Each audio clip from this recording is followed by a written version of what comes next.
ಇನ್ನೊಂದು ಮತ್ತೊಂದು result second and third ಪ್ಲೇಸ್ಗೆ ಸೆಕೆಂಡು ರಕ್ಷಿತ್ ಅವರು ವಿನ್ ಆದರು, ಥರ್ಡ್ ಪ್ಲೇಸಲ್ಲಿ ಅಶ್ವಿನಿ ಅವರು ವಿನ್ ಆದರು. ಈ ರಿಸಲ್ಟ್ ನೋಡಿದಾಗ ಏನು ಅನಿಸುತ್ತೆ? ಎಗೇನ್ ನಾನು ಅದೇ ಉತ್ತರ ಕೊಡ್ತೀನಿ ನಿಮಗೆ. Again entertainment.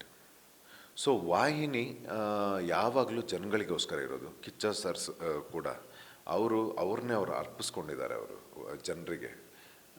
ಸೊ ಹಾಗಾಗಿ ಅದು ಏನೇ ಆಗಿರಲಿ, ಜನಗಳಿಗೆ ಖುಷಿಯಾಗಿದೆಯಾ, ಅವ್ರಿಗೇನು ನ್ಯಾಯ ದಕ್ಕಬೇಕು ಅದು ದಕ್ಕಿದೆ.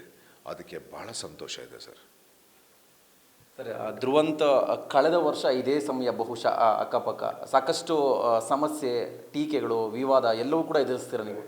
ಒಂದು ವರ್ಷ ಆದ ನಂತರ ಆ್ಯಸ್ ಎ ಹೀರೋ ಆಗಿ ನಿಂತ್ಕೊಂಡಿದ್ದೀರ ಮತ್ತೆ ನೀವು ಸೊಸೈಟಿ ಮುಂದೆ. ಹೇಗೆ ಅನಿಸುತ್ತೆ ಲಾಸ್ಟ್ 1 ಇಯರ್ ಈಗ? ಆ್ಯಕ್ಚುಲಿ ಲಾಸ್ಟ್ ಇಯರ್ ಡಿಸೆಂಬರಲ್ಲಿ ನಾನು ಬರೀ ಕರ್ನಾಟಕದಲ್ಲಲ್ಲ, ನನ್ನ ಪ್ರೇಕ್ಷಕರ ಆಶೀರ್ವಾದ, ನಾನು 3 ಸ್ಟೇಟಲ್ಲಿ ಕೆಲಸ ಮಾಡ್ತಿದ್ದೆ ಹೀರೋ ಆಗಿ. ಮಲಯಾಳಂ, ತೆಲುಗು ಮತ್ತು ಇಲ್ಲಿ ಕರ್ನಾಟಕದಲ್ಲಿ ಸುಮಾರು 10 ವರ್ಷದಿಂದ ನನ್ನ ಕಲಾ ಸೇವೆನ ಮಾಡ್ತಾಯಿದ್ದೀನಿ. ಇಲ್ಲಿವರೆಗೆ ಒಂದು ಕಾಂಟ್ರವರ್ಸಿ ಆಗಲಿ ಅಥವಾ ಯಾವುದೇ ಕೆಟ್ಟಿದ್ದು ಇರಲಿಲ್ಲ. ಆದರೆ ಕಳೆದ ವರ್ಷ ಏನಾಯಿತು, ನಮ್ಮ ಹತ್ರ ಸಹಾಯಕ್ಕೆ ಅಂತ ಬಂದು ನಮ್ಮ ಹತ್ರ ಸಹಾಯ ತಗೊಂಡು ನಂತರ ನನ್ನನ್ನು ಕಂಪ್ಲೀಟ್ ನಾಶ ಮಾಡೋ ಒಂದು ಸಂಚಾಗುತ್ತೆ. ಯಾವುದ್ಯಾವುದಕ್ಕೆ ಫ್ಯಾಬ್ರಿಕೇಟ್ ಮಾಡಿ ಇಲ್ಲ ಸಲ್ಲದ ಆ ಕಳಂಕ ಯಾವುದೋ ಆರೋಪಗಳನ್ನು ನನ್ನ ಮೇಲೆ ಹಾಕಿ ನನ್ನನ್ನು ಕಂಪ್ಲೀಟ್ ಡಿಫೇಮ್ ಮಾಡಿ ನನ್ನನ್ನೊಂದು ಬೇರೆದೇ ಚಿತ್ರಿಸೋಕ್ಕೆ ಪ್ರಯತ್ನ ಪಟ್ಟಿತ್ತು. ಅದು ತುಂಬ ಡ್ಯಾಮೇಜ್ ಆಗಿತ್ತು. ನಾನು ಅದನ್ನೆಲ್ಲ ಹಾಗಿಲ್ಲ ಅಂತ ಹೇಳಿ ಹೊರಗಡೆ ಬರೋಷ್ಟೊತ್ತಿಗೆ ಮೀಡಿಯಾ ಟ್ರಯಲ್ ಗೊತ್ತು ನಿಮಗೆ ಹೇಗೆಲ್ಲ ಆಗಿತ್ತು. ನನ್ನ ತಂದೆ ತಾಯಿ ನನ್ನನ್ನು ಹೇಗೆ ಬೆಳೆಸಿದ್ದಾರೆ ಅಂತಂದರೆ, we are bulletproof, we are very strong.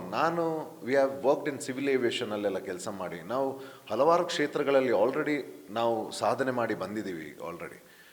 ಆದರೆ ಆ ಇನ್ಸಿಡೆಂಟ್ ನನ್ನ ಡ್ಯಾಡಿ ಮಮ್ಮಿಗೆ ತುಂಬ ಬೇಜಾರು ಮಾಡಿತ್ತು.